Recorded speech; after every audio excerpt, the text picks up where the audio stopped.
right, welcome back. I'm gonna get it right this time. Episode 69, the Best of Rivals podcast. Jordon J. Will. I got D. Bevan in the building. How you doing, my brother? How you feeling? Doing great, man. Doing great. That win against Newcastle, I'll be honest, I went into it thinking that we're gonna lose. I'll be completely honest with you. You say this every single time. No. It's I'm like just a saying, mind I'm just saying, I came into the weekend low Bro, expectations. you are defending champs.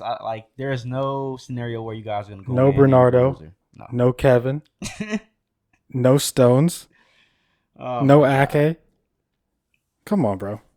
Hey, and let's talk about that game first. We'll chime in on the other squad from Manchester, The more dramatic team, Manchester. That was 1-0 win, right? Yeah. Against Newcastle, a very, very hot team that just came off, I think, 5 goals last weekend.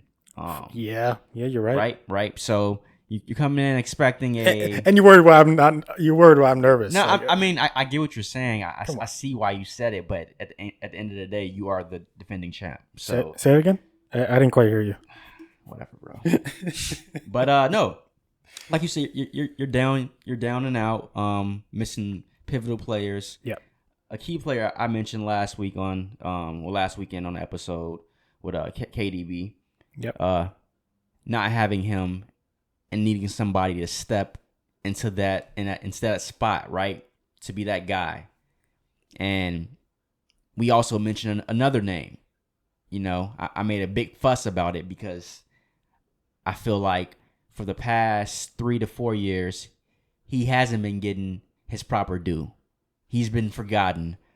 And I gave you guys valid reasons why.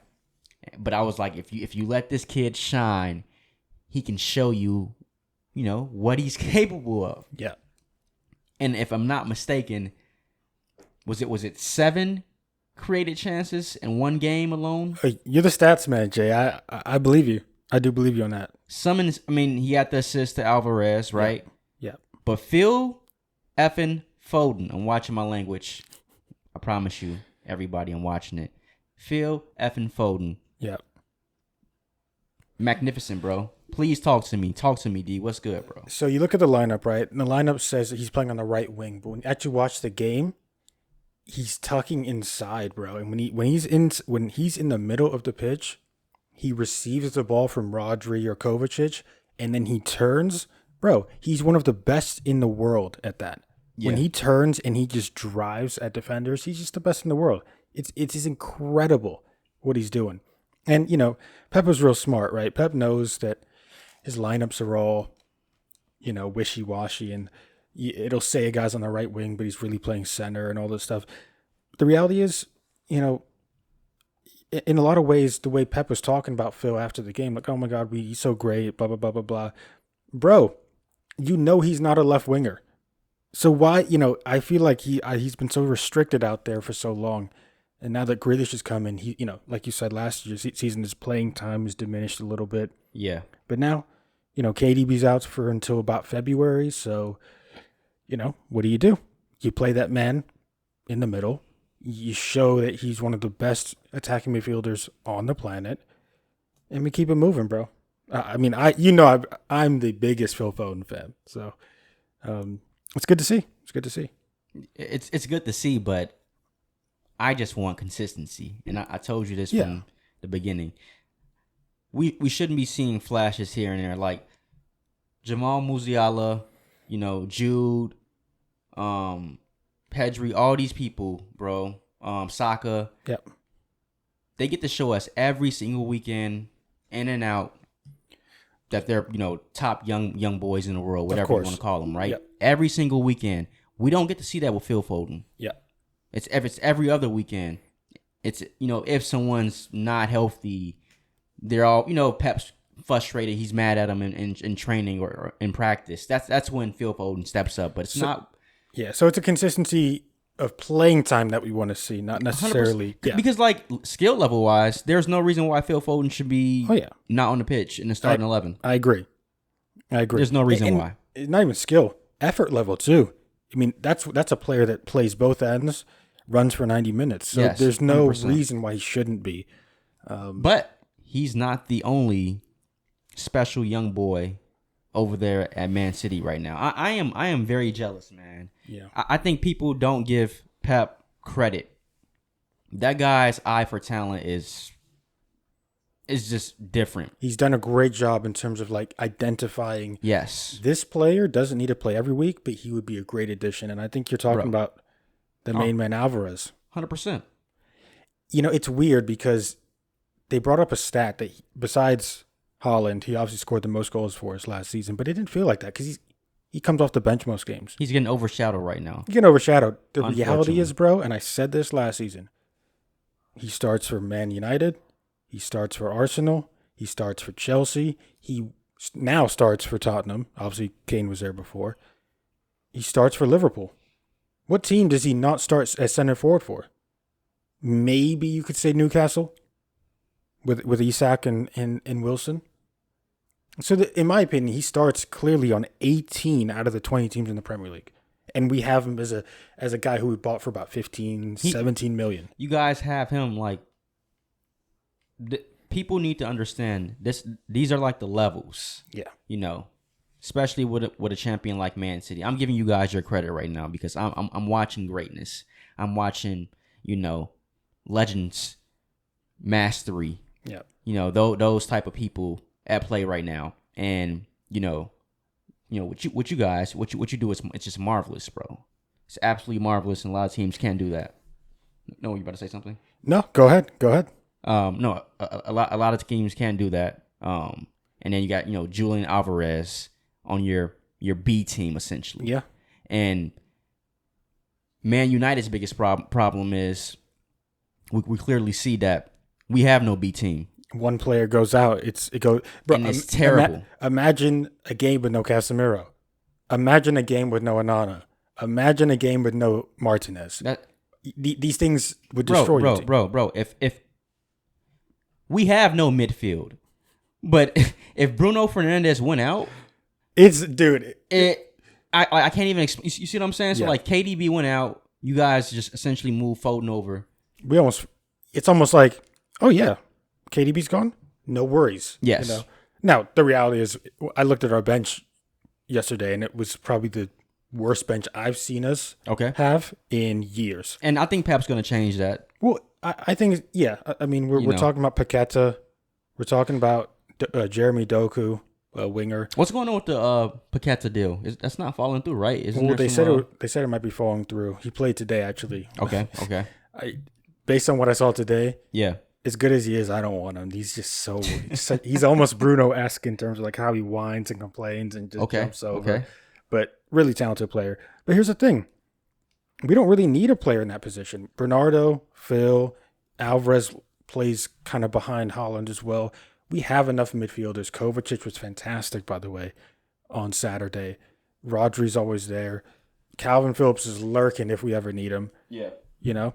We need a winger. That's about it. And can I say something really quick? I know I haven't mentioned him this season, but my goodness. When are we going to start talking about this guy as we should, bro? This guy, Jack Grealish, man. Like, I know he wasn't worth 100 mil. Yeah. I'm starting to think he was not worth for like 40. I think I don't know. Would you take him? Would you take a Jack Grealish at your club? I wouldn't. Absolutely not. You want to know why? Party's too much? That's a solid fucking point. I mean, I just said I was watching my language. No, he is from.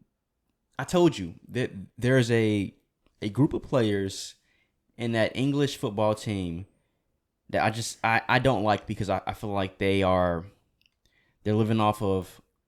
They're protected. Yes, exactly. They're protected. It's a fraternity, you know, a social network of people who they're all brothers, and that's cool. I get it.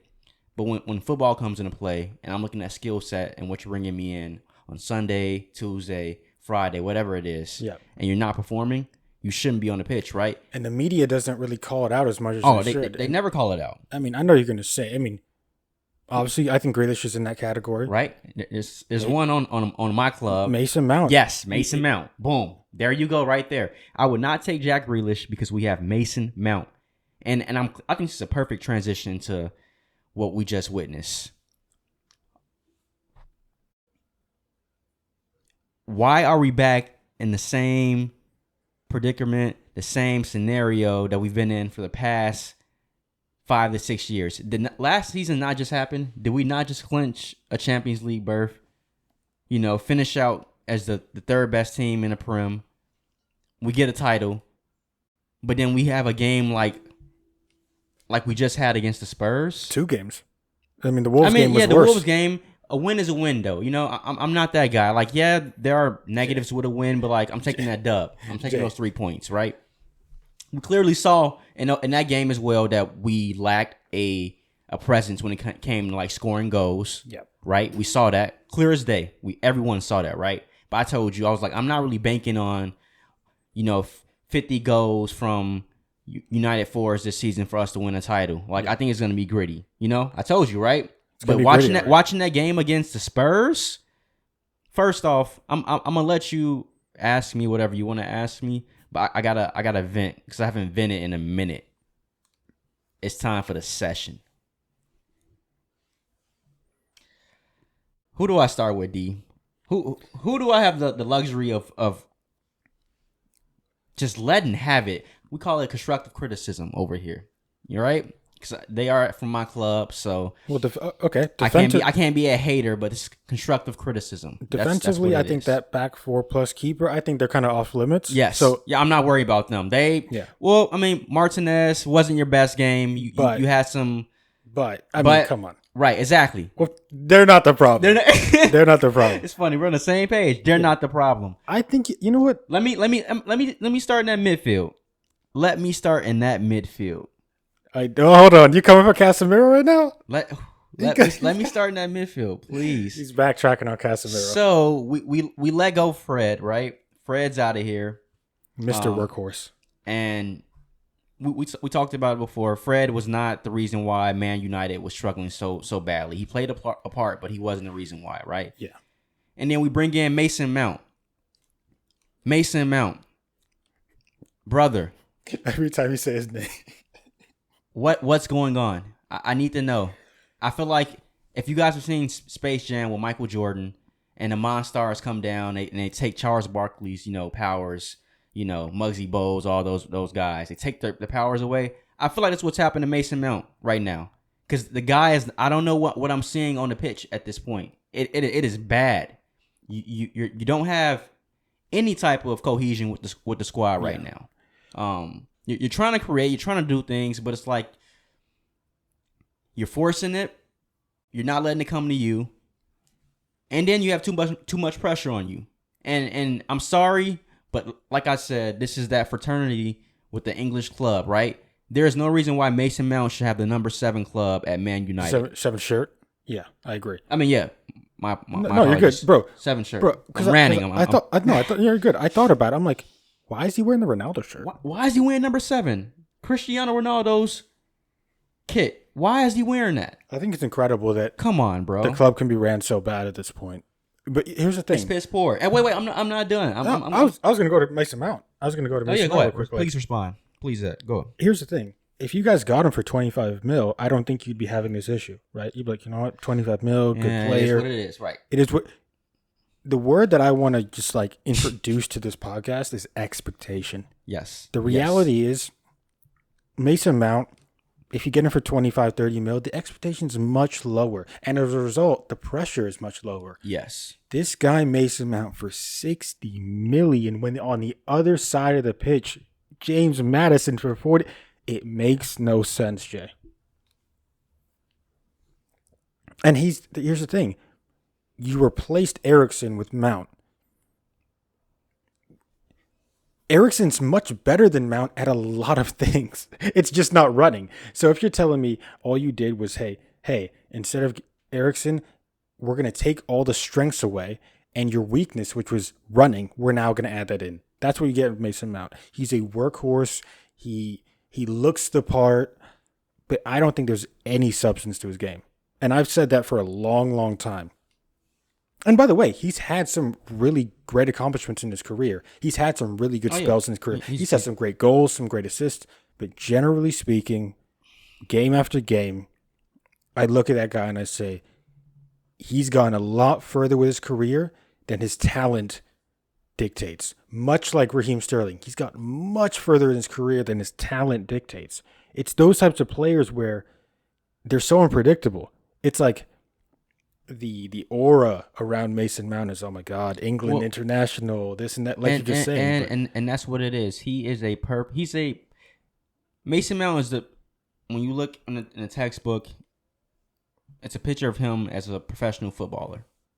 That's the person they try to market. 100%. Mason Mount is like the prototypical, like it all looks great, but when you watch the game and you see, because like his impact is nothing. Interviews, he says everything that's PR related.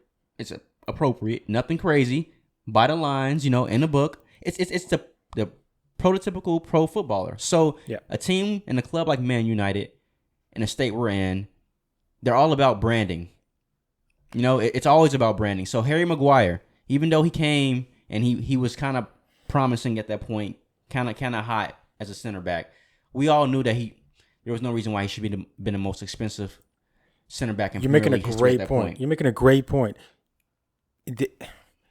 Certain clubs buy certain players. Yes. And what you're saying is so true. Mason Mount no one would have paid $60 million for him. Absolutely not. You're the only club that would. The only club, and that's so true. It's a sham, bro. Because I'm looking at Chelsea, and we made fun of Todd all the time for saying that he didn't know anything about football, which he still doesn't. And he still doesn't. But the guy is out there, he's spending, and he's I don't know, he's at least experimenting with players that everyone wants. We are struggling in the midfield immensely. Like it's clear as day. I just named Mason Mount. That's one part of it. Bruno Fernandes.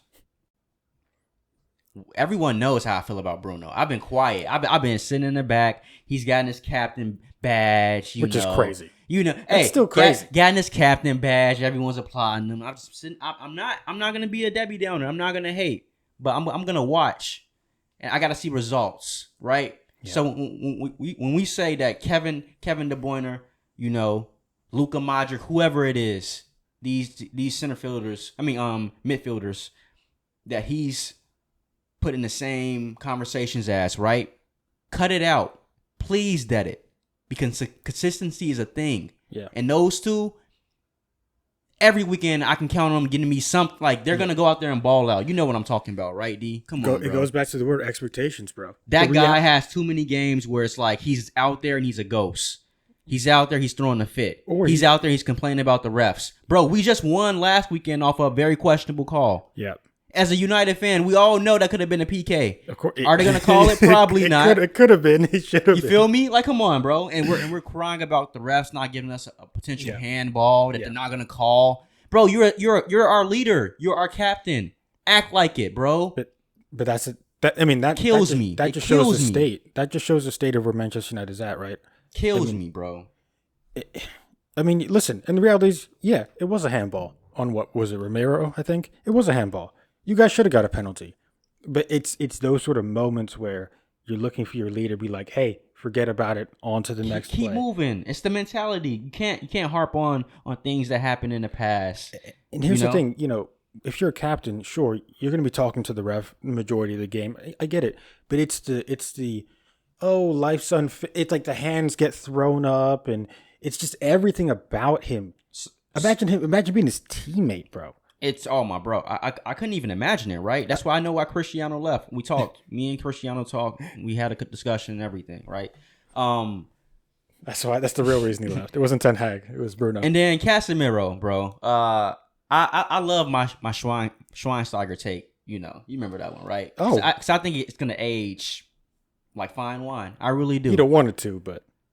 You see what? You don't want it to. I don't want it to, but I see it clear as day, because when he first came over to Man United and he had his first couple games with us, first few games, we're seeing he's old, he's slow, he doesn't look adjusted to the Premier League pace, all that, right? And then what? He kind of it clicks for him, and then he's balling again. He's world class. Yeah, probably his best season he's ever gonna have with Man United, right? And no slight to him, but that's just the honest truth. Because we're clearly seeing now he's only getting older. He's not getting any younger, right? The mileage is there. with Madrid. He's coming over to Man United, who's paying him money. Well, I mean, the argument against that would be, hey, he had a rough couple games to start last season. He's having a rough couple games to this So he's going to season. do the same thing, right? Will he kick in a gear? And the reality is he will better than he has done so far, but that's... We got to be logical here, though, right, D? Because last season, the thing that kind of, our disadvantage compared to other clubs was we played a lot of games. Lot of games. Yeah. And we clearly saw that Casemiro isn't built to play a lot of games. One, he's probably going to get a red card some way. Choking people, whatever. Casemiro.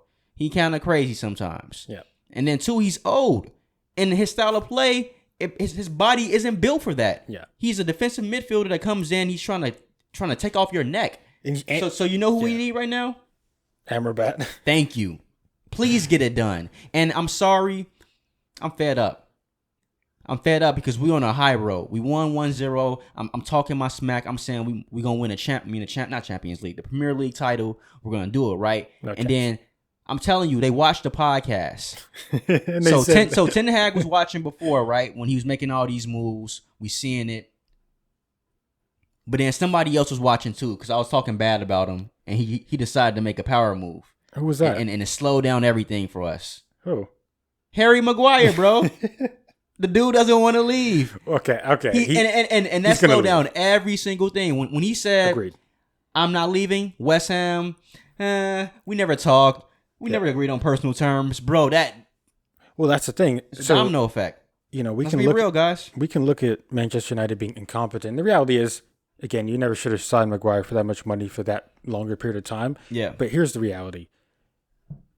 With Maguire staying, you can't sell Van der Beek. You can't sell McTominay. You can't sell Williams. You can't sell Henderson. There's a couple more in there as well. All of that is slowing down the Amrabat deal.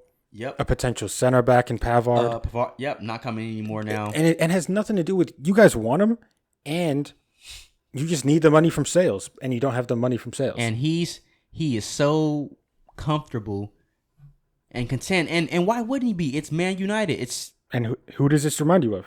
Phil Jones. Phil Jones. It's Phil Jones Part 2. Yep. If anyone's watching this, please watch it. And you know what's so funny? Ten Hag is trying his best. And this is why I think this game, like, we lost 2-0, and I'm hot, and I'm upset about it. And I'm not done. We're going to, I don't want to talk about Man United the whole time because this is it's Man depressing. City It gets podcast. It's depressing too, right? But I got to talk about the front three that I got to really touch base on because it's ridiculous, right? But with us and Man United, we just shouldn't be in this point, bro. Okay, let's talk about it because the way I look at this, I'm looking at Ten Hag right now, and you know how much I like Ten Hag. I rated him highly. I said he was the best manager of last season. Yes. Only maybe rival to Eddie Howe and obviously Pep winning the treble. Let's talk about this, bro. Left wing. Well, Marcus Rashford needs to be your left wing, not because Garnacho isn't good, not because Sancho isn't good. It's because Marcus Rashford has no other position that he can play. Just because you've played Marcus Rashford as a striker before does not mean he is one. Does not mean he is capable of being one. And he's made it known. This for is why, years. This is why I had to take a step back and look at Erik and question his decisions with this game. Because, one, the lineup. It's the same lineup as Wolves. Right. Which I guess he's like, if it's not broke, don't fix it, right? Which is fair, I guess. Yeah, it's fair, I guess. But, like, come on, bro. You're banking on Garnacho, who I told people overrated, is what he said. Yes, I mean, and we had a discussion. You were like, "What? Like, how could you say this about Garnacho?" And it's like, when I say overrated, I'm not saying like it's a bad player. It's not. You're not directing it at him. You're directing it at the fans who are rating him. Yes, because you guys put him in this boat like he was going to be a next Cristiano Ronaldo, like another little golden academy player. And he's doing well. He's doing well. He's doing, but he shouldn't be in the position. And this is why we go back to Ten Hag, bro. And like we're not learning from our.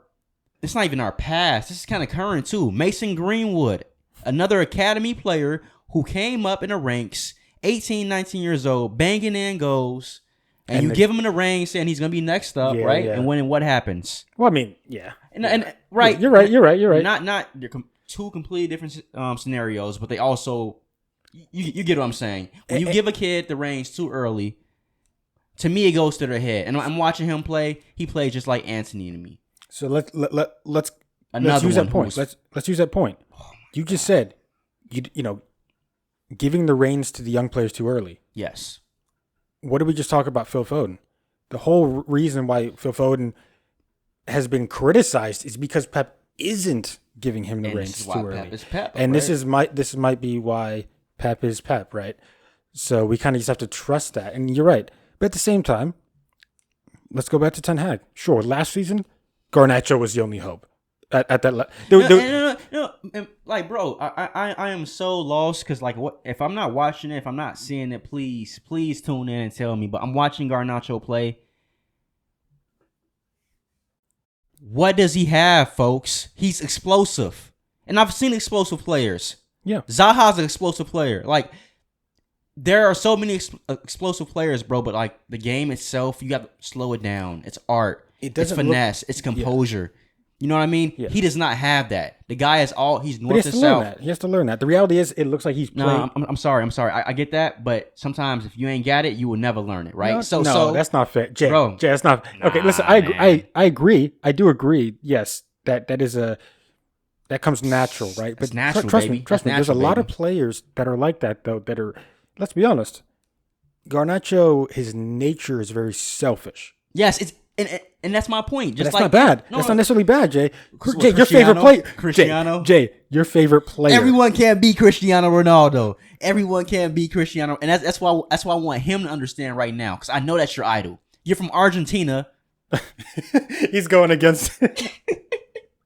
And yeah, let's be real. He's a real one then. Yeah, but okay. Mbappe's another one too. His idol is Cristiano Ronaldo. Marcus Rashford. I'm naming a lot of players. I'm seeing a lot of similarities outside of Mbappe. You're making a great point, because it's that selfish nature. Yes, bro. But here's the thing. You just named Rashford and Mbappe, two very different in quality. One can do it, one can't. So by definition, it's not necessarily bad that these guys are selfish. Right. But I'm just like, however, the guy's 19 or whatever his age is. But again, should he be in the position, Jay? Right, exactly. So let's chill on him, because, like you said, he is 19. He's still learning his way. He's the least of your problems. Worst case scenario, you sell him for $60 million. Worst case, right? I don't think they want to sell him though. Of course not. But I'm saying, like, worst case, like, he's definitely not the problem. Yeah. Let's go the other way. No, yeah, he's not the problem. Let's go the other way. The other one though, on the other side, on the other wing, and we talked about since day one. We haven't switched up since day one. Not have switched up at all. And, we got slack for that, saying give him time. I'm done with time with this guy.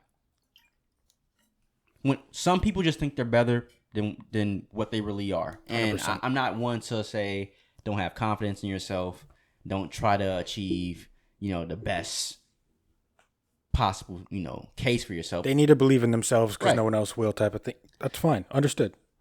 But there's also, like, playing within the lines and understanding your role within a team. Yeah. So, y'all know me.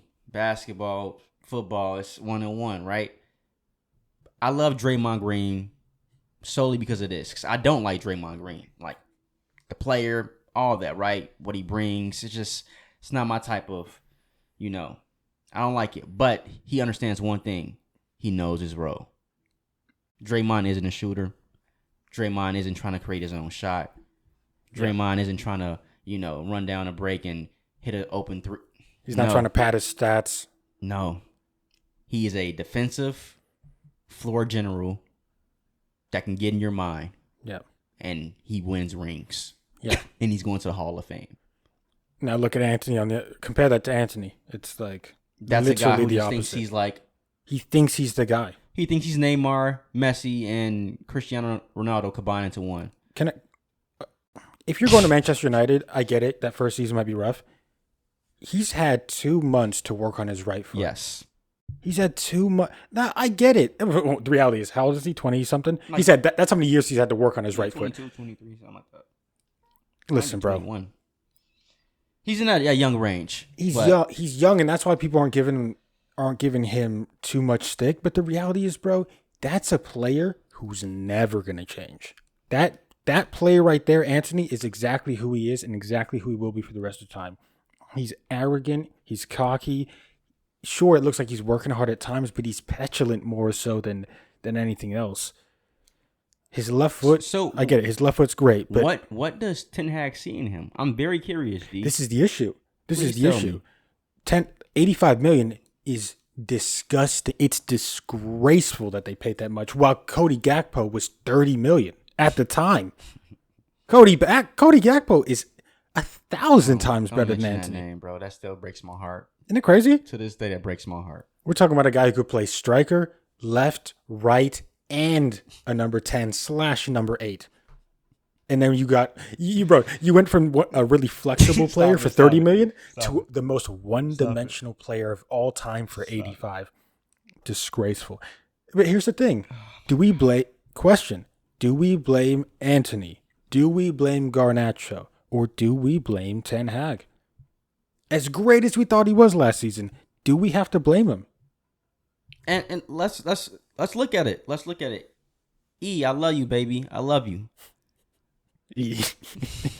But there is a reason why you were at Ajax, right? Oh, don't do this. No. No. I'm being real. I'm being real. At a certain point, like people knew who he was. They knew he's a very hard outing. Coming to the Champions League, they will come and be right there battling with you. We all knew that. Like, I'm not denying that, right? But there's that upper echelon, right? There's the Peps, there's the Klopps, there's the Carlos, all those. Jose, all of those guys. Ten Hag was not put in that box chat. Well, that's what he's striving towards. And that's what he's striving towards, right? But I think we're kind of seeing that while he's so great in some areas, my boy ain't got it in some. I think he's stubborn in a lot of ways because what he's looking at is, hey, this is what worked for me at Ajax. And the reality is that's not going to work for you in the Prem. There's no way. Bro, Eriksson, who trained with Ajax when he was coming back. Yeah. Anthony, Anana, Martinez, and there's a few Dutch players like Malacia. Yep. Bro, relax. He's trying to get out of your comfort zone. Yeah, he really is trying to rebrand Gakpo when he was going for which I'm not. Gakpo would have been stop, bro. Stop mentioning it. Stop. Liverpool don't deserve him. Cody? But no. I love him, by the way. He's a great player. Yeah, they're really trying to rebrand, Man United, and I don't fault him for that because we went through such just terrible managers, not managers, but like processes. Because though we had some greats, some legends come manage the squad, and the didn't club. work. It just didn't work. And it's worked so far for Ten Hag. Let's be honest. It has worked. We can't go crazy. I saw a fan. We're in a bunch of groups on IG and Twitter and stuff, and there's a post, and I think it's like about Man United losing 2-0 to Spurs, and I love going through the comments. I just love seeing what other people think. Yeah. Where their mind's at, and looking at the Man United section. And some guy gives a long paragraph, and he's like, this is after the 2-0, defeat to the Spurs. He's like, man, I've lost all faith in Erik Ten Hag. I just don't get it. Like, that's a problem. With blah, blah, blah. And I'm like, I respond, and I'm like, bro, like, I think losing faith in the manager after 2 games is a bit insane. Especially considering when he just did last season. Of course. People, we got to chill. And I want to mention before we get off this subject with Man United, because I'm very disappointed in you guys. I think we just got to figure out the Maguire situation, then we'll move accordingly. But why you gotta look like that, bro? That's the least, dude. It's a big deal, but listen, man. I'll let you go. I'm saying I think there's so many problems at Manchester United. I really do. I think you guys are in a really, really bad spot. But that's, we'll talk about that another time. There's a lot more season to go. I'll let you go. I just lost my train of thought. You just kind of... Okay, fine. I'll talk about Rashford. Okay. This guy, Marcus Rashford, after all these years, doing the legendary, celebration and having a pretty good outing for England and all, and he says all the right things in the interviews. He's still out there acting like a kid, bro. Physically and emotionally acting like a kid out there. Don't you think? I mean, bro, he can't hold the ball up. Anytime anyone gets near him, he loses it. And then emotionally, there's no fight. It's always hands up. It's always head down. Are you tired of this guy, bro? But I'd be tired by now. I get it. He's not playing in his position. Boo hoo. You're still making millions. If that's what the manager wants, isn't that what you're supposed to just do? Just play up front. It's not like he's playing goalie. It's not like he's playing left back. You're playing up front.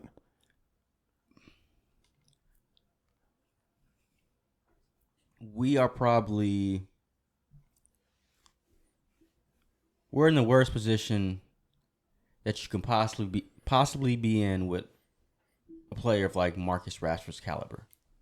And I only say that because everything we're seeing that we've gotten for the past, 3 months now, the last few months, I've told you guys time and time again. Like, it might not even sound like I'm a Man United fan on this podcast because I talk down on these players a lot. But, like, Rashford, Bruno, these are guys that I told you people about time and time again. Marcus Rashford, he has this thing, and Bruno has it too, where they fool you people. They fool you. Because this stretch of him playing really poorly right now and giving us 3 out of 10s, 4 out of 10s, 5 out of 10s, he's done that. We've become kind of used to that, accustomed to that. What he gets you guys with is those runs, those stretches. The 8 out of 9s, the 9 out. And people think that that's the norm. They think that's the norm. The 5 out of 10s are the norm. Like, that's the reality. That 30-goal season he had, Salah and Kane was giving me that for like 6 or 7 seasons in a row. With their eyes You feel closed. me? Yeah. Rashford comes in, he does it every 8 years. That's a problem. Yeah. You have been the academy boy for the past like 6-7 years now. Well, they can't do anything. Even if you did want to sell him now, but you can't. When I say the academy boy, like that's even the way they portray him, bro. Of course, he's not even a grown man anymore now. He's still the boy. He's still growing up. He can still improve. He can still improve, bro. His game is his game. If you guys want to talk about my boy Tony Martial, let's keep the same energy for Rashford too, because they close in age somewhat. Yeah. And Marcus, bro, I'm fed up. Because like, if we're comparing who our best player to your best player, and it's like, yeah, Liverpool has Salah, Man City has KDB, Haaland, Foden, Alvarez. Yeah, we got Marcus Rashford, bro. I hate it, bro. Every weekend I cry because I know this guy's gonna tweak. He doesn't have it. He does not have it, bro. Well, he's gonna have a good run somewhere in the season. It's bound to happen. And then the media is gonna be like, "Oh my god, bro, Ballon d'Or!" Remember that? Oh my god, crazy that the guy was hitting goals every game, which is what we want, right? But it's like, I don't know. I'm just looking at it differently. Now I see him, and I think his best bet is, I think Rashford can be a good player if he took the backseat role. So that's we get a world-class player that comes over to Man United, because we don't really have one right now. You did have one in Cristiano Ronaldo. We did, exactly, and we saw what happened with that management tweaking with him. It was just bad the way it all happened, right? And we don't really know why that happened. Like, I can tell you why. There's a lot of chatter and stuff, right? I can tell you why. I think it was egos in place, right? But hear me out, because I'm getting to something. You know, I'm a conspiracist. This is what I do on a part-time. Ronaldo comes over, and he's like the guy, right? Yeah. When everyone know that Man United has been like basically grooming in a poor choice of words. No, but, it's fine. It's a normal word. You know what I mean? Yeah, in this day and age. True. Rashford to be the guy, right? Yeah. Ronaldo comes in. It's shut up. Yeah. I'm the legend, right? And we know Rashford's like, oh, it's my idol. He's gonna play the good English boy card. Cool. Yeah. But I also recall another academy player that was well on his way to kind of like not taking that throne from him, but he was good and people were taking notice. Who's that? Greenwood. Greenwood again? No, hear me out. And I don't really recall Rashford being too supportive. And if I'm not mistaken, he was the one player when the story really came out with Greenwood doing everything, and we didn't really have the facts, but it was like he's doing this. Rashford's the one that was like throwing subs. Yeah, he was on it. Oh, no. I see where you're going. I think Rashford does not want, like, he's comfortable. He's been coddled enough by Man United, by the English footballing community, right? He's been coddled enough to, one, think that he's better than what he is. Yep. You are not an alpha. You're not the guy that's going to lead me to a UCL or a Prem. Yeah. Bruno Fernandes is not my captain. He's not going to lead me to a UCL or a Prem. I'm telling you right now, guys. They can't be the best. They're the best players in your team, and they can't be the best players in your team. Casemiro, for example, cannot be the best player in your team at this point in his career. Yeah. He was never the best player on any team, any Real Madrid team.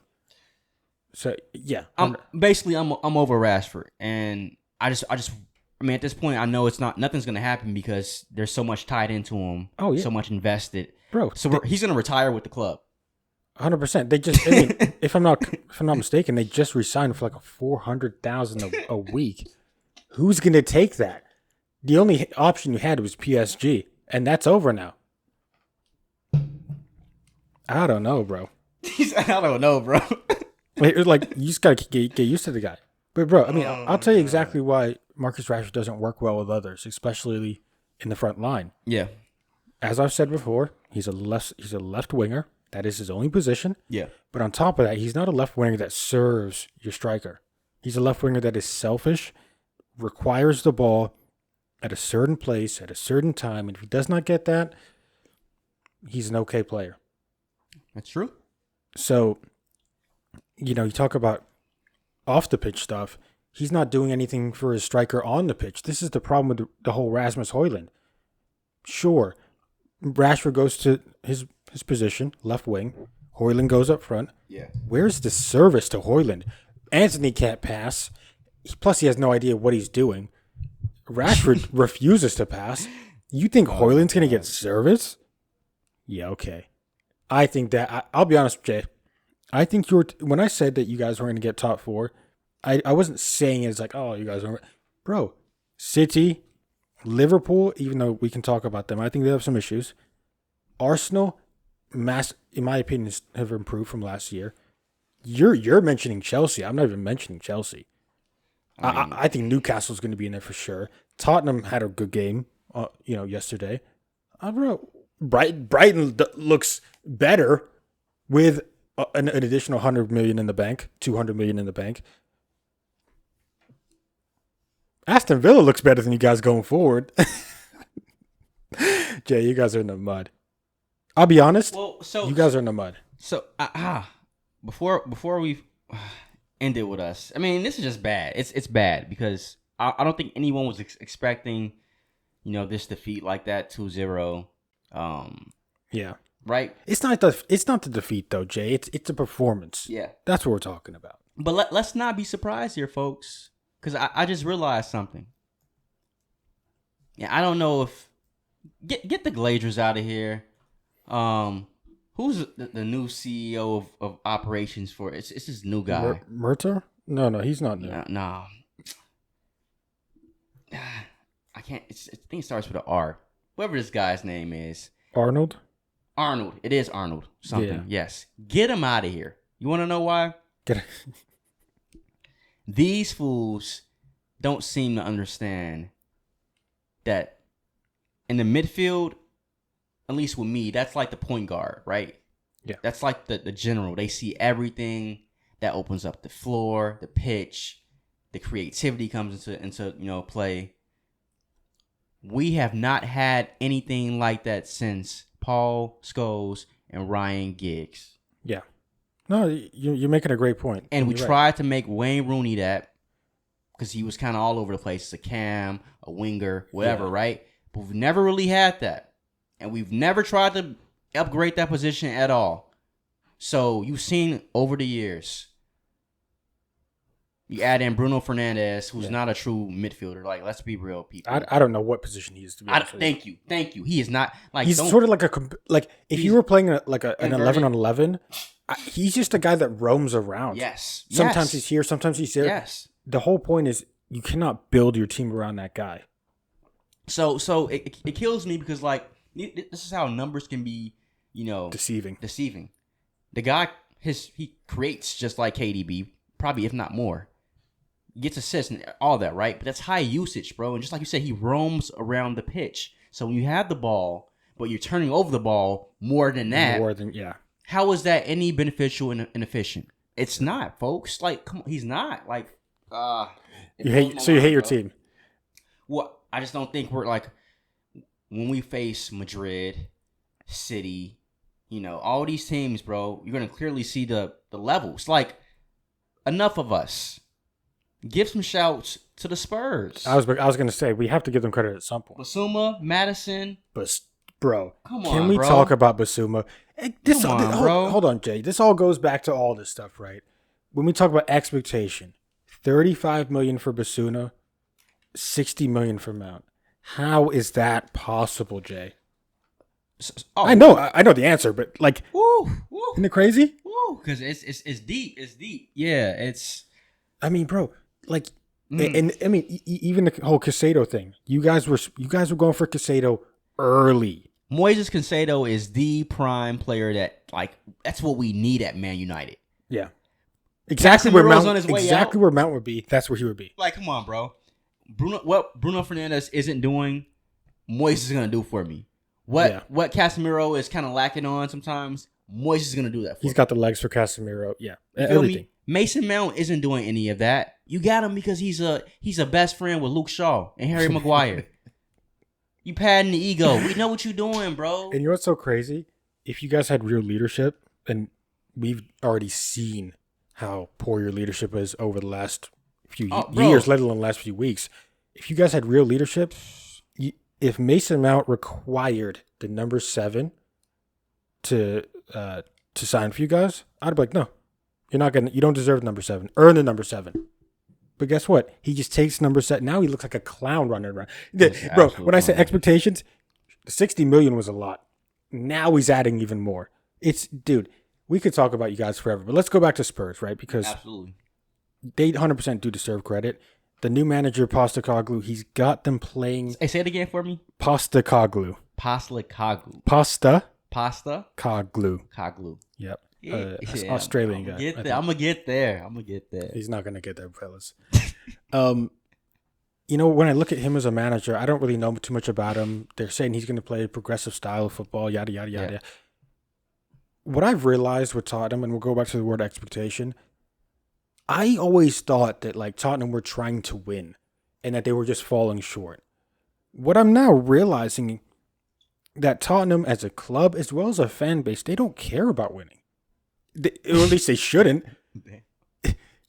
Like what they care about is watching good football. A good team. But like that, this is what I'm noticing, right?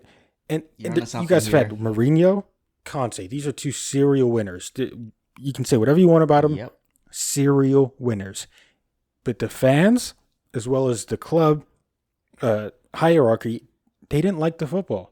Regardless of if it was winning or not, they did not like the football. They did not trust those managers to get the players they wanted to play their style of football. Yes. So what happens?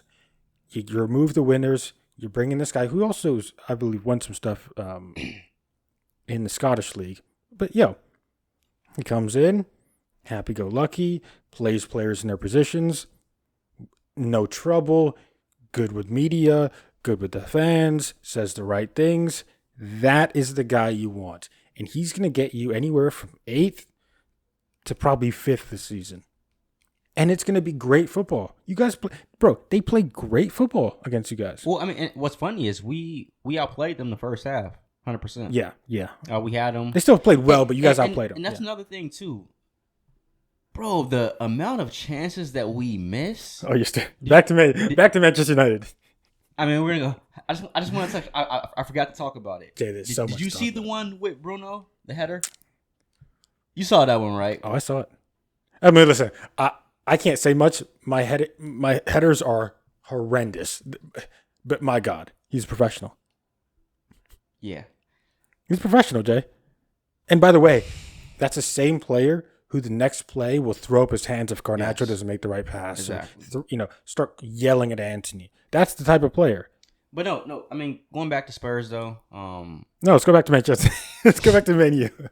Going back to Spurs, I think that is I gotta give it to you, bro. I love that point you just made of some clubs, some franchises, they value something else. Spurs don't care about winning. They don't. They don't. They care Even about, if they say they do, they don't. They don't. It's entertainment. It's good football. It's exciting. Because so one thing about them, over the years, they've always been a top 3 exciting team in the Premier League, or at least tried. At least tried. And if they weren't, the fans let them know. Yeah, Mourinho, Conte. Right. But when I think of like high octane offenses, I think of City. Arsenal, obviously, recently though. Yeah. But Spurs have always been there. Yep. They've always been there. When they had Harry Kane, now he's gone, and I think you made another solid point too when you said, they probably get 5th at best, and I say 5th at best too because that team is very well constructed. Right. I'm looking around. They got some players over there. Right. That midfield is very underrated. Yeah. Love their forwards. The Madison pickup was just like, I wish we would have did that. Beautiful. Tweaked. Right. But what they're lacking, and it's clear as day, striker, number 9. Bro. Oh, really? Oh, yeah, that's in my opinion. Richarlison is not it. Listen. That mentality is going to lose you games. I agree. He's a flopper. He's a fraud. And he's just shameful. Have some shame. I saw that flop he did, bro. He went down. Which one? He's a joke. He's a joke, bro. And he's not mature enough. So that guy being the person that's going to score you goals, Harry Kane, Here's my thing. Huge drop-off. Here's my thing. Huge drop-off. If you look at this from the club perspective, you bought him for $60 million. I think you 100% support him this season. Why? You're not going to win anything anyway. You might as well. From the manager perspective, if we're saying that this guy says the right things, manager, get the best out of Richarlison. That's your job, right? That's his job. That's true. Get the best out of Richarlison. Don't go looking for another $60 million to spend. Yeah. Go work. Go because Richarlison clearly has shown talent in moments throughout his career. I'm not a big fan of him. I wouldn't have paid $30 million for him, let alone $60. If I'm being honest. Why are you laughing? The way you said it. No, I'm just saying. I'm being real. I wouldn't. That's facts. However, he's still a decent player. He's a decent finisher. He scored one of the best goals in the World Cup. Bro, he's a decent player. Bro, let's be real. I just see a common similarity. There, in my opinion, in my lifetime, from what I've seen, there has been two. Oh, no, never mind. I'm not even going to say it. It's been... Brazilian? Yeah. Oh, God. You think about Brazilian strikers? No, I was going to say players that I trust and, that can give me sound football and not give me, a bunch of BS, right? Unreliable, right. Yeah. So, I mean, the first one I thought of... Antony. And people probably won't agree with this because he's kind of been... It's been a 50-50 career, I would say. But Neymar... I think Neymar achieved everything he needed to achieve as the Brazilian prodigy. Yeah. He was amazing. He was next up, right? Yeah. Second half of his career is questionable. It is what it is. Yep. Marcelo, probably the best at his position of all time. Great point. Arguably, right? So they do have players. And then, I mean, some people say Thiago Silva. I'm not. I'm not a fan personally. I'm with that. I'm so with that. But yeah, Thiago Silva. Consistency, right? So they do have players. I don't even want to say they're not. But I see what you're saying. I mean, even off the top of your head, you think about a lot of these players, their talent supersedes their impact on the pitch. Yes, I do agree with you from that respect for sure. Yeah. I mean, even a guy like Jesus, great example. Yes, yeah, very very talented. Man, I kind of feel bad for him. Speaking of Arsenal, we haven't talked about them in this podcast because they haven't played yet, really. Yeah. But is he the forgotten man? He kind of started off pretty strong with Arsenal. Got Injuries. But that's the story of his career, right? Well, no, I mean, yes and no. I mean, it just seems like he went to Arsenal, had a big injury, had another injury, now he's got another injury. I mean, because he's supposed to be leading the charge for the attack. Then they get Kai Havertz, Well, he's not going to play striker unless it's necessary. He's not going to play striker. Bro, they're playing Kai Havertz as an 8. It's Odegaard, Havertz, Rice, and then they play Partey right back. Hybrid right back / center mid. Ooh. So the most interesting part of my day tomorrow is literally going to be seeing who's that Arsenal lineup. Because that Arsenal, bro, Havertz cannot start in that team. Yeah. I said it last week. He can't start. But he's going to because you paid 65 mil. Again, bringing up the word expectation. This is the problem when you pay so much for a player who has not performed. We're introducing something not new because we talked about it, I feel like, before on previous podcast episodes. But you mentioned something in your little rant you had going on over there. And I just thought about it. Chelsea and Arsenal have both revamped their midfield. Yeah. Probably, I don't know if they're better than Man City's. Well, at this point, they might be, right? Bro, we played a Kanji in the midfield. We have 25 midfielders in our team at this point. But, yeah, if it's in terms of star power, price tag, money spent, the big bucks, who are you picking? You got Havertz, Odegaard. It depends what the Arsenal one is, because if it's Odegaard, Rice, Partey, that's very, very different than Odegaard, Rice, Havertz. It's very different. And then, obviously, at Chelsea, you have Moises. Who just got their one of the worst debuts I've ever seen, by the way. Right. Enzo. Yeah. And then Romeo. Yeah. Which were... Romeo. Romeo. Yeah, I know what I'm talking about. No, you're good. But no, who are you taking?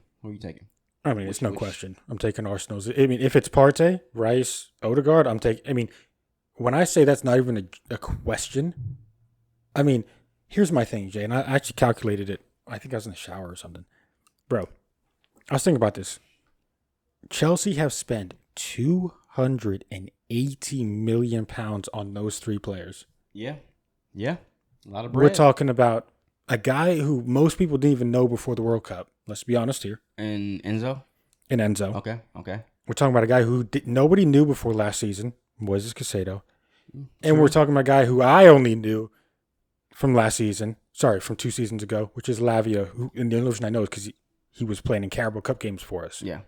Let's keep it real. They spent $280 million on pure potential. That's the Chelsea way, though, right? That's what they do, bro. That's not what it used to be. That's what it is now. And I just think it's so undisciplined, right? Because we saw that Liverpool was kind of trying to get in the race. And by the way, Liverpool even trying to bid so much for Caicedo at the end of the window, that felt undisciplined to me. But the way Chelsea have gone about their business, and for me, it's just disgusting. It's so arrogant. We want this player. We're going to do anything we can to get him. And all the fans, including other fans, non-Chelsea fans, are like, oh my God, this owner, he's so great. He's spending all this. It's undisciplined, bro. I'm going to be real with you. No. You wouldn't like it. I get what you're saying. You wouldn't like it. I get what you're saying. I do. I understand it 100%, right? But just think about it, bro. If you are a Chelsea fan, so just say Haaland was an option, right? It's different. Right? We know who Haaland is. We know he's been successful at 3 different clubs. Okay. I see in the Champions League. Okay. We're talking about, we didn't know who this guy was 12 months ago, bro. And you put... But it's like a flex, and it's like, yeah, Chelsea can't exactly. do that. It's a flex. And what are flexes? If you don't have any money, but you go to the Rolex store and you buy a Rolex, that's a flex. You're also in debt. You're also a moron. You also can't pay your rent. It's undisciplined. And here's the thing: 110 mil on Enzo, 110 mil on Caicedo, 60 mil or something like that on Lavia. but you still don't have a striker. Don't talk to me about, they're spending so much money. Well, Who's it? Jay, take away Lavia, take away Casado, bring in Osimhen. Done. Well, Done. I don't know where Victor wants to go. He's kind of been. He signed a new deal. Why did he? He signed a new deal with Napoli. Now, the reality is he probably did that so he can go somewhere else later with a release clause, blah, blah, blah, blah, blah. Exactly. But, bro. Not set in stone. But no. I mean, bro, Poach was just asked about Lukaku, and trying to figure. Why not? I mean, at this point. I've been saying it They did him so foul. They did him so foul. He came in, didn't really give him a chance when he came back, for the second stint. Who's that? I mean, that's old. That was Tuchel. That's Tuchel. And that was Tuchel. That's not Poch. That's what I'm saying. So, like. That wasn't Potter either. Bring him back. Yeah. I mean, you need a strike.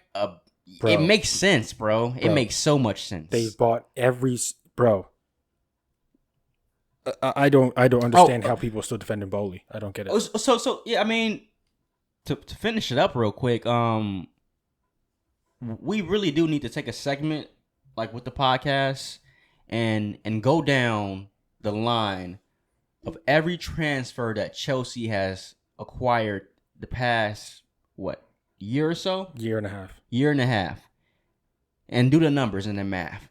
Because it's nuts, bro. It's close to $1 billion. When I tell you every weekend in the summer, like after the season ended, Chelsea was in the headlines for signing a player. Yep. And I'm like, bro, how are you doing that? Well, that's obvious.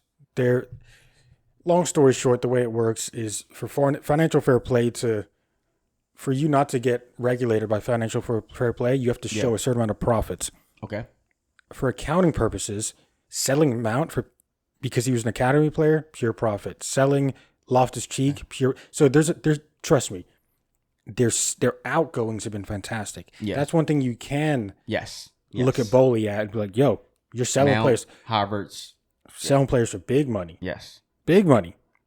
I mean, we can talk about Mendy and Koulibaly. We can go down, bro, great outgoings. The incomings, that's where there's a problem. That's where you're undisciplined. That's where you're like, let's go for the big shiny prize instead of a £50 million. I mean, bro, how much was Ward-Prowse? 30 mil, something like that? Yeah. Why not? I mean, bro, he's clearly more established than Lavia. I get it, different type of player. But, bro, I mean, like, just be smarter with your business. Because here's the thing. Chelsea are setting a precedent for themselves of, hey, we'll pay whatever you want us to pay.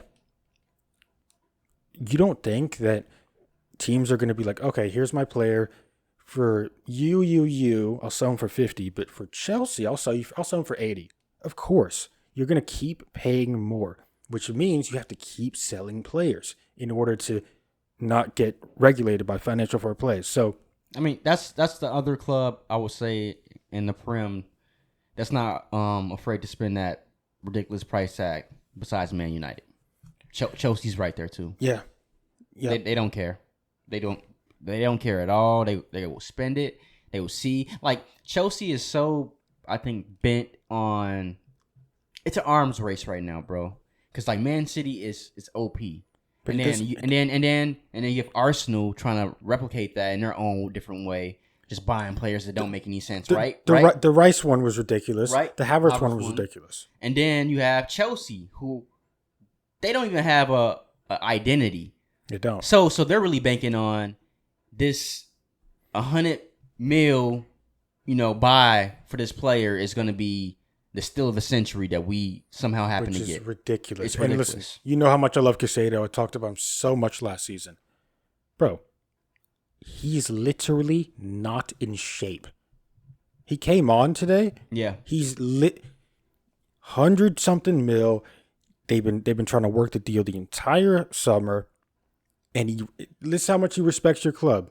He didn't even come in shape. That's what kind of leaves a bad pit in my stomach when like you just said, you have these long and drawn out scenarios, and he might go to this club, and then when it's finally said and done, the player gets there and it's like the players won already. They've won. They're won. set. I don't want to play anymore now. There's you've already given him everything, so there's nothing for him to earn. Who cares if he plays at Chelsea? Who cares if he starts? Who cares if he wins anything? Like, he's won. And that's a different mentality, you know? Like, I want the player that's going to come over and then immediately go to work and be like, you know what? Let me get in the pitch. Let me go on the pitch with Bruno or whoever it is and start working. Not the guy who's coming over who got that contract and he's feet up chilling, watching, you know. He's just chilling. Come on, bro. And here's the thing. It's Chelsea, too, so you know he's in London going crazy. He's loving it. Yeah. You know, I mean, I think Casado's going to be a great player for Chelsea. I do, but it's just this concept of give these players everything and then hopefully they perform. That's not how you should run your football club, especially when you're dealing with youngsters. So yeah, bro, and they struggled. They lost. They took the L, which West is Ham. great for us. I'm always about teams not making more progress than United. So laugh at you, Chelsea. Last thing I want to talk about real quick, who did win as well, which was Liverpool. Just have to talk about him real quick, bro. I was watching the game, and I know I said they'll probably be the biggest challengers for us, and maybe that's going to be true, maybe not. I think it's probably going to be like a Newcastle, who I think are going to be better fit for a 38-game season. But I just look at this Liverpool team, bro. Who are the leaders? Van Dijk is now your captain. Alexander-Arnold is your co-captain. Who are the leaders in the team? Milner gone, Henderson gone. Who are the leaders? I look at that team, I don't see one leader. Well, first off, stop being disrespectful to Virgil van Dijk. No. I don't. No, I'm not. Jay, listen. This guy. Being great at your craft and being a leader, two massively different things. You know I know that. I know you know that. So why are you saying I'm disrespectful? The way Van Dijk... You saying he's a poor leader? I don't want him as my leader of my team. No way. Head down, arms waving, looking around. Bro, he is not a leader. And like, I didn't know this until 2 seasons ago. I didn't know it. And I think that's where you gotta, like, come on, D. Because I give you Trent. Trent is a immature. You can just tell, like, he's not no accountability. No accountability. He's not built to be. He's a co-captain. No way. Exactly. That's scary, right?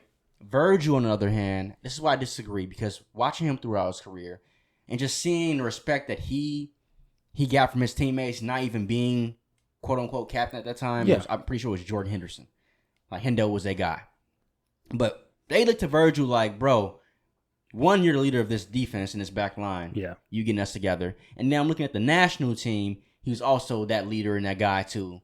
So to me, he leads by example. But I think Liverpool, they failed miserably, the past couple seasons. Yeah. And we're looking at that like, dang, we haven't really seen Liverpool, especially defensively, struggle like this. Yeah. Good point. And Virgil being the head guy. And that's the thing. He's like the quarterback. He's taking the blame of that. It's him. And I think that's fair criticism too. Like, he should be taking it. But I mean, listen, bro, he can prove it this season to me that he's a leader that I didn't think he was. But I'm just saying that's the only, there's 2 worries I see with Liverpool. One, they didn't get the midfielder that they needed. Yes, 100%. And 2, again, I don't see the leadership.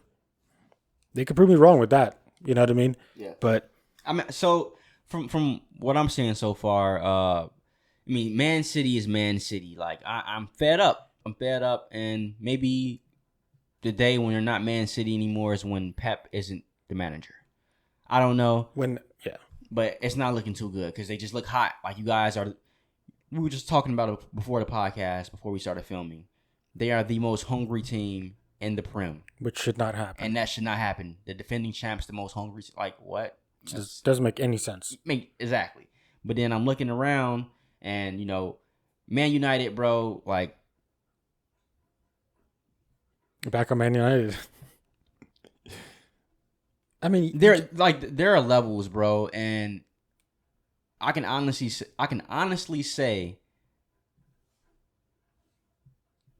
besides defensively, we have no world-class players. We have no players I can count on that's going to say, like, week in and week out, they're going to give me that depth. Like, yeah, it's terrible. So we are a ways off. But of Jay, even 7 days ago, you said you weren't in the league. when I tell you I was not expecting this 2-0 defeat. Like, this really changed everything for me. Really? Like, because this is like a deja vu of like 3 seasons ago when I had Oli. Mm-hmm. You know, Your boy. This is the same. Like, so this is why I'm kind of scared and skeptical. I'm like, oh, the problems are deeper than I really realized. Yeah. It isn't as simple as get moving this player. No, like, it's deep. So we still got some ways to go. But the 2 teams or 2 clubs I see, I guess, challenging City, because we saw that Newcastle just, like, they're gonna be hot, they're gonna make noise, but it's just like that young annoying little brother, you know? Yeah. Like they want to be known and relevant, but like Not yet. not yet. It's Liverpool and it's Arsenal. Yeah. Liverpool strictly because they just Klopp has Pep's number, and they're the one team that, outside of Man City, they have an identity and it looks pretty good. Yeah. Like, I feel confident with them. I don't care if Liverpool is 8th in the standings. If they go to the Champions League and they're facing whatever club, I got some faith in Liverpool because they wake up for certain games. Well, I mean, I think one of the reasons there's a couple reasons why Liverpool might be challenging. One of them is they're not in the Champions League this season. And funny case. They have no expectations right now. Yeah. Typically they were juggling Champions League, battling Madrid. Yeah. That's their rival. And then come to England, your rival's Man City. They're only going for 1 this season. Only going for 1. And the whole thing with Man City is, are you going to be chasing a treble, or are you going to be going for the quadruple? I think we're going to look at these League Cups. I think we're going to look at FA Cup and Carabao Cup as nothing. I think we're literally going to play the kids in those games. As you should. These are the games when Cole Palmer, Rico Lewis, just all these guys should just get out and ball and let them see what you're possibly capable of. Yep. Gomez, McAtee. We could, 100%. Do it. Don't play KDB. No. He's not coming back anytime soon. Yeah. So, but those are my 2 teams, 2 clubs right now. I mean, I get it. I mean, I just think, here's my thing. I think Newcastle is built for a 38-game season. That's why I think they're going to, like, almost guarantee top 4. They might get the Carabao Cup this year. Yeah. They're going to get something, but I just don't see them. They're not challenging. They're not challenging, exactly. It's going to be they're not. I think they're going to be one of the most consistent teams, but yes. I don't think they're challenging. Yes, exactly. Yeah, I agree, weird. Bro. All right, though. I mean, listen, bro. We can even talk about Everton. They just got destroyed. Bums. Dude. I don't want to talk about Everton. I mean, they've been in a really bad predicament for the past few years. I mean, bro. Remember the Rodriguez? They got James Rodriguez. Bro. Listen, man. What a time, folks. The day that they paid $30 million for Iwobi was the day I knew they were done. I mean, he's not a bad player. So it's not even their fault though, because he fooled. We've been what's the Stephen A? I've been bamboozled. We were, bro. The guy had a crazy World Cup with Colombia, and we thought he was Rodriguez. Yeah, the next greatest thing ever, and then he just became a celebrity. You cannot go off of international play. It's so much. Oh different. No, absolutely not. Which is that, and that's the scary thing too. People go to the World Cup and they get a paycheck. Enzo. Listen. Again, solid player, good player. Solid player. 110? Get out of here. Crazy. All right, though. I mean, we could go forever. I mean, I guess next week, we're going to be talking about the Arsenal game from tomorrow, but... Yes. Oh, and speaking of Arsenal, we see them, I want to say, not next weekend, but the weekend after that. Oh, really? So it's coming up. It's that close. We have a pretty tough schedule. Oh, here we go. Typical excuses. Oh, tough schedule.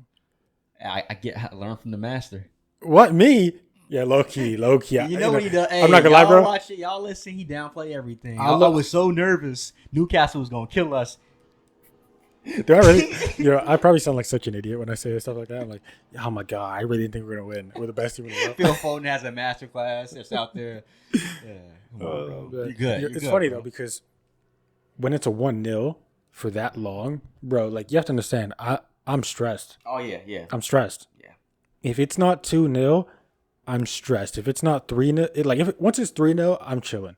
Especially against like a club like Newcastle too, who can just score out of nowhere. You know, like I feel you on that. But they play terrible. But anyway, all right. Well, that's it for us for episode 69. You can follow this podcast on YouTube as well as Spotify and Apple Podcasts and everywhere else at the Best of Rivals Podcast. You can also follow us on socials on TikTok, Instagram, and Twitter at at the Best of Rivals as well.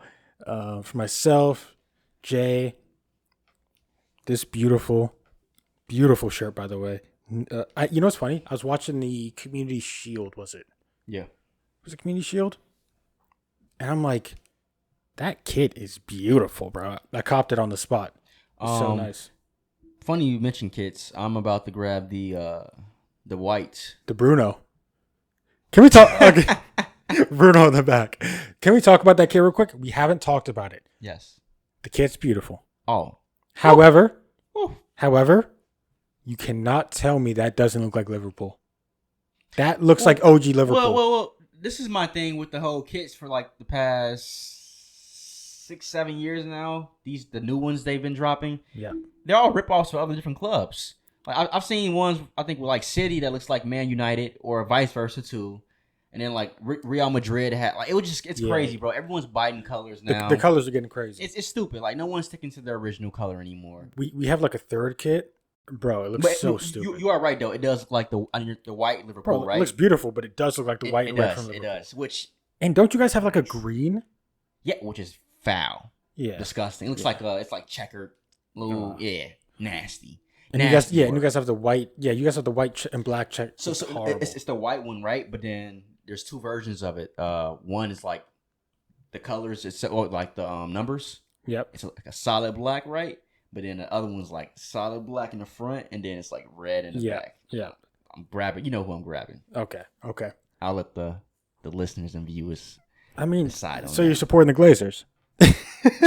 And that's it. Episode 69 is done. We out. Peace.